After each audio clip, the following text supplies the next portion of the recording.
বিসমিল্লাহির রহমানির রহিম। আসসালামু আলাইকুম।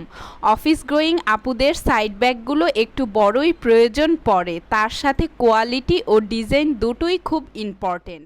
আমাদের এই টোট ব্যাগগুলো খুবই সফট লেদার দিয়ে তৈরি এবং এর ফিনিশিং অসাধারণ। এই ব্যাগটির লেন্থ 16 ইঞ্চি, হাইট থাকছে 13 ইঞ্চি।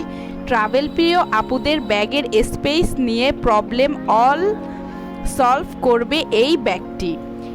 এবং স্টুডেন্ট আপুদের একটি গুড নিউজ দিতে চাই যে এই ব্যাগটি থাকছে মিড রেঞ্জের মধ্যে।